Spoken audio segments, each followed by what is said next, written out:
think it's safe to say this whole revolver thing wasn't a phase.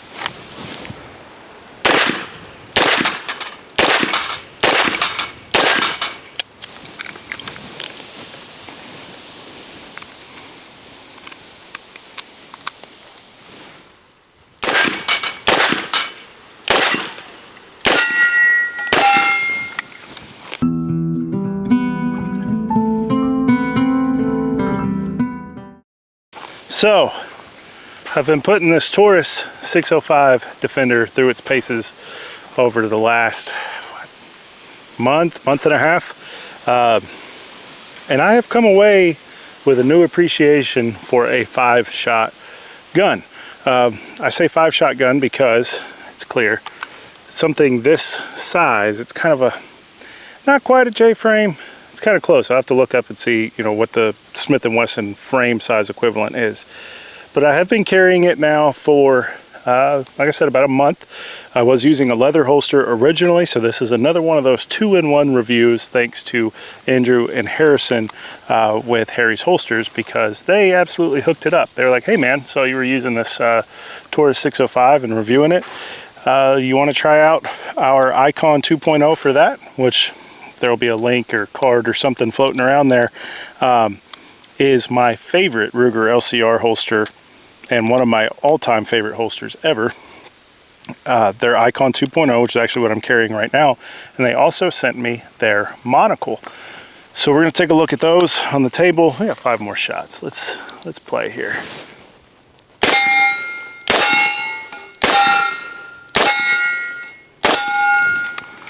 So those were just some 38s.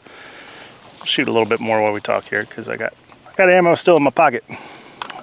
This is a 357 Magnum, and we'll talk about why I like 38s in it. Well, it's not necessarily a bad thing to shoot 38s out of a 357 defensively, although some folks might think so.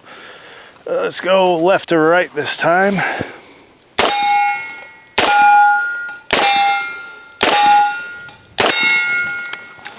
So 5 shots, double action revolver. Let's go up there and I'll show you some of the cool features it's got. So anytime we bring up a Taurus product, there's going to be 2 groups of people. There's going to be a group of people that are like, ew, no, why? And then there's going to be another group of people, and we'll call them more clueful people, more plugged in people that are like, oh, cool, what did they come up with this time? So the Taurus 605, we'll go tabletop here in just a second. 5-shot, 357, 3-inch barrel. The gun is the way it came out of the box. I've made no changes to the gun. This is the Defender model, and it's got some cool features. So we're going to go tabletop because that's going to be the best way to show this to you. So both of these holsters are the Harry's holsters that I was telling you about. This is the Icon 2.0. We're going to go ahead and just show you that the gun is clear before we get any further. Like I said, it's a 2-in-1. So not only are we reviewing this, we're also reviewing the Harry's holsters. So Icon 2.0, you have these 2 clips here. I think it's the mono block, I don't know. But it comes with the clips off and the hardware and stuff. You got these little square nuts to help hold everything. And the wing is built in. It's an awesome wing. I guess you could take it off. I see screws, but that helps add tension. Your belt runs through and tilts the butt of the gun in. Icon 2.0, amazing, especially for this Taurus with the 3-inch barrel. I use this same model for my Ruger LCR X and 327 mag. So here we are. Now I've not cleaned it. I've not done anything. So there's some good, there's some bad. Not really any ugly on it other than it's dirty. So Taurus Armas, made in Brazil. There we go. See drag ring. I've been shooting it. Not just, you know, I'm not Yankee Marshalling it here. I actually get out and shoot the gun. 605, and that's it. Taurus 605. But this is the Defender model. Doesn't say it anywhere on the gun, but what you get is these Hogue grips. You do have this exposed tang here, which is part of my reason for liking 38s in it, even though I am happy that it has 357 mag capability. You also get this. This is an Ameriglow focus camera. Ameriglow H3HX front sight. It's high vis, has a tritium insert, and then you have that notch rear. That works well. It's not an exact, it's almost like the size is off just a tad. It's hard to show it on camera. If you try to get the tritium vial in the channel just right, you actually end up shooting a little high. But what situation would you be trying to get the tritium vial in there? Defensively at night, right? Otherwise in daylight, you just get that orange in the channel and it works just fine. So it's a minor nitpick. I would much rather them include a nice front sight like that than not. It is really, I'm not slamming the gun too bad. So you can see some carbon build up. And then we got these weird spots. So this is the Harry's Holsters Monocle. This is an awesome holster. And with the design here, some of these guns from Taurus now, believe it or not, are actually set up for a red dot. So Taurus calls them the T.O.R.O line. They're their optics ready revolvers, and they've actually got a spot to mount a red dot, and this holster will work for that. So a little bit slimmer design in terms of the clip and whatnot, but you still have a metal clip here, discrete Carry Concepts clip, I believe, and a built-in wing or wedge, if you will, to help tilt that butt of that gun inward towards your body for concealment. I've been very impressed with both of these holsters. I've used them both. I gravitate more towards the Icon right now, but I likely will pick up an optics ready Taurus at some point, and that will work good in the Monocle. So back to the gun itself, we've got a couple spots here that I believe are rust. From when I was carrying in a leather holster, a little bit more moisture was able to get into the gun, possibly while I was carrying in the Kydex. But I wanted to show that. I'll get that taken care of this evening. I just wanted to show it off on camera. Like, I've actually been carrying the gun, guys. I'm not just giving, there's a little bit more there. That one, I don't know what it is. I'm gonna clean it up. I don't know if it's Kydex from the Monocle, just because of the way, I mean, the gun obviously fits in there secure. It's not coming out. Same with the Icon. It's not coming out of there. So it may be from it rubbing. I don't know. I'm going to get cleaned up. I'll report back. So a little bit more wear there. But I've been putting it through its paces. I work a manual job, for those that don't know, doing landscaping. This has been an awesome gun for that because, as I mentioned earlier, you can 100% carry it with 38s. And I think you're set up well with a 3-inch barrel. You know, it's not bad. It's a nice little Goldilocks zone for a defensive revolver. You can absolutely also carry it with 357 Magnums. These are, I want to say the Barnes, I can't remember. They're an all copper bullet. Not something I'd want to rely on for dangerous critters because of the hollow point. You're going to give up some penetration in favor of expansion, but it's a light enough bullet. Even out of a 3-inch barrel like that, you are most likely going to get some expansion. So for social work, that may not be bad. These are the DeSantis speed strips. Yeah, it's a 6-shot speed strip. It's a 5-shot gun, whatever. But these carry flat in the pocket a little bit longer to get the gun reloaded. This is actually for a Smith & Wesson Model 36, and it works fine. These are some 158 grain. Let's see what we got here. A Federal 357 Magnum 158 grain soft points.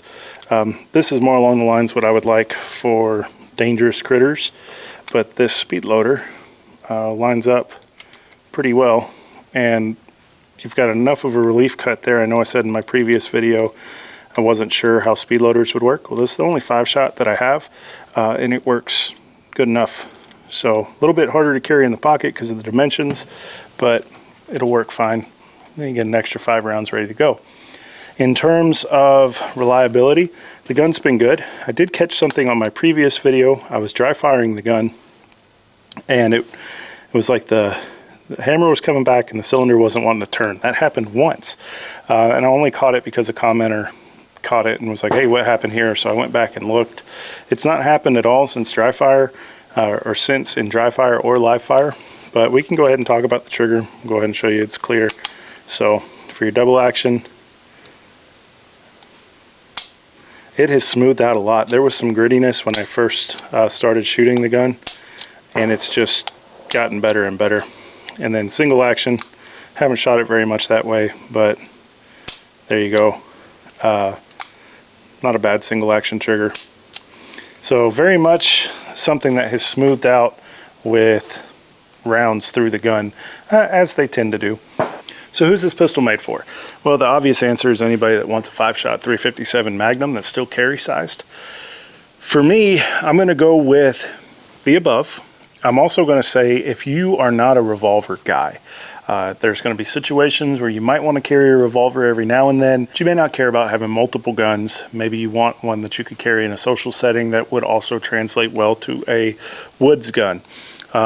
For us down here in Georgia and some of these other southern states, biggest thing we have to deal with is black bears when it comes to the woods.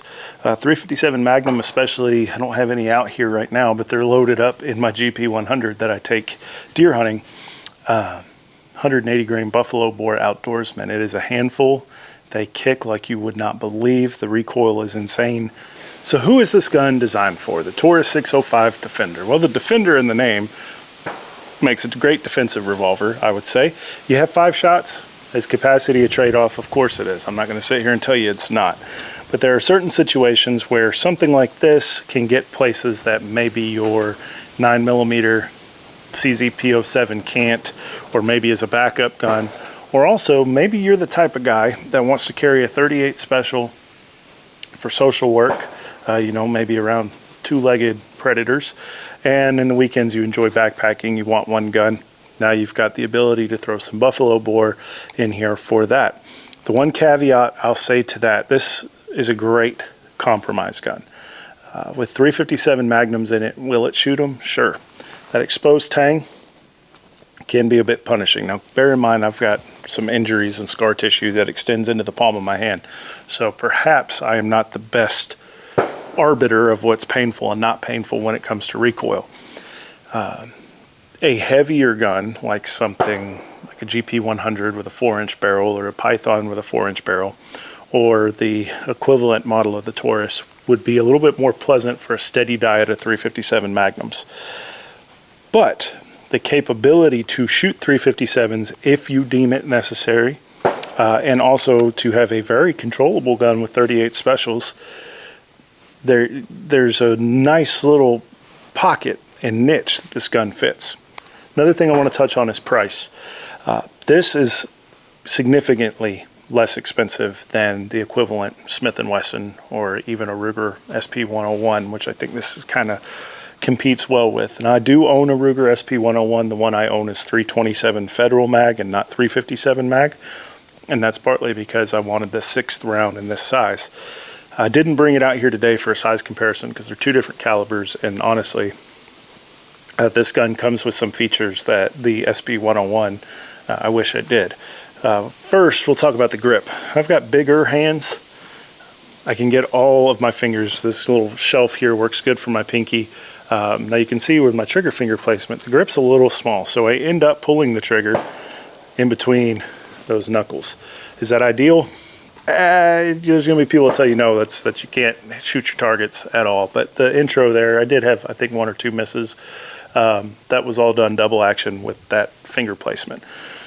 So bear in mind, for bigger handed folks, this might take some getting used to. It's not a hurdle that's insurmountable by any means. So the Taurus 605 Defender has an MSRP of, I want to say, like $469, if I remember right. You can find it online for about $400, $399. That's not a bad price when you consider that this gun was obviously built from the ground up by people that shoot. Most common complaint if you spent time with small revolvers is the sights. The notch sight, there's only so much you can do with that. Yes, there are versions where they have adjustable rear sights, but normally that front blade, my SP101, has got a big old dab of orange nail polish on the front sight so that I can see it. My Model 36-2, I think it is, it's a pre-lock Smith with the hammer firing pin. I haven't altered it, but you have a silver, or chrome, I should say, rear notch and a chrome front sight. It's really skinny. That's challenging to shoot. That's challenging to get a good sight picture. So the biggest complaint that a lot of people have about these small carry revolvers is the front sight. From the get-go, this comes with a perfectly serviceable one that is a night sight as well, which could help. And then you have the Hogue grip, which is a good thing. A lot of smaller guns, they are harder to shoot well, and not a small part of that is the grip. How well does the gun stay put? Tom Given said something in his instructor development class that I was fortunate to attend that stuck with me. I've often tried to explain to people why handguns are harder to shoot than rifles. And you know, there's the 4 points of contact when you're shooting a rifle. You've got both hands, you've got the cheek weld and the shoulder, 4 points of contact versus 2. But the thing that really sums it up is with a rifle, you're typically shooting a firearm that has a trigger pull that is lighter than the gun itself, right? With a handgun, especially a double action gun, you're shooting a firearm that has a trigger pull that may be many times over what the gun weighs. I think this trigger is around 12 to 14 pounds double action. The gun weighs 23 ounces. So that's many times over what the gun weighs. Can it be shot well? Well, yeah. I mean, I'm not a great revolver shooter, but I did okay. With practice, you can learn that double action trigger, but that's where grip really comes in. And the stocks on a revolver really help influence that grip and holding that gun where it needs to be so that the sight picture is not interrupted by the trigger press sequence. So, like anything else shooting related, it comes down to practice. The good news is it doesn't have to be an expensive thing to perfect, because double action revolvers are one of the greatest guns to dry fire with. And what I mean by that is different manufacturers will tell you don't need snap caps. To me, it's cheap insurance. Throw 538 or 357 snap caps in here. There's no having to reset the slide or rack the slide to reset the trigger, rather. You can just sit there all day long and get your dry fire in and work on getting that trigger press down without disturbing your sight picture. One of the greatest dry fire tools there is, because it's been my experience that if you can get proficient with a double action trigger on a double action revolver, it translates well over to other trigger types as well, because you've worked your grip so well that you've emphasized the importance of that subconsciously in your mind. The grip's going to be there. Yeah, you might have to tailor it for whatever specific gun you're shooting, but the subconscious focus on getting that grip right so the trigger press is less of a variable, that seems to carry over well. So if you can't tell by now, my review of this gun is good. I think it is an awesome option. Yes, there are some dings that we just can't get around. Capacity is one of those. Carrying a reload, I do. But let's be frank about that. It's not because I think I'm going to get in a gunfight and expend all the rounds in the gun and magically be able to pull off, you know, a Michelek style reload and get back in the fight. It is probably one of the largest cases of optimism to carry a reload for a defensive revolver. I'd rather have it and have the capability in case whatever situation occurs, whether it's a self-defense gunfight or it's shooting a wild boar. I'd like to top the gun off. I'd like to be able to have more rounds than I have just in the gun. So I don't know how important focusing on a reload is realistically for a concealed carrier that chooses this gun. I would say the bigger thing to focus on is going to be making sure those 5 rounds go as close to where you're trying to put them as possible. And it's kind of like prioritizing grip over trigger press. Prioritize proficiency and accuracy with the 5 rounds that are in the gun, rather than devoting that same time to pulling off a reload. Again, snap caps, you can work the reload without needing live ammunition. So they're great tools to practice with and train with. This particular gun, I think, is a phenomenal buy for the money. This is something that even if you're not going to get heavy into guns or you're on a limited budget, I've seen no reason not to recommend it. As I alluded to a little while ago, what happened basically, and I'll try to roll in the clip if I can find it on my hard drive, I was doing another video on this gun and I pulled the trigger and the hammer started to come back, but the cylinder didn't turn. I'm not sure, I haven't been able to replicate it. Even if it partially turns, when I go to pull the trigger again, it's still completing the rotation. So I'm not sure if that was just a bug that's worked itself out or what. And I wasn't actually shooting when that happened, so it didn't impact reliability. Just being transparent with you guys. It's not happened again that I've noticed. Double action means pull the trigger, and there you go. And there you go. The function of the gun has been fine. Like I said, I haven't done a whole lot of single action shooting. This is a defensive revolver. It's even got Defender in the name. So the importance of, I think that's wasted time if you're getting reps in shooting this I think you're wasting time on that single action when, in all likelihood, if you need this gun defensively, you're going to pull the gun and you're going to be shooting at double action.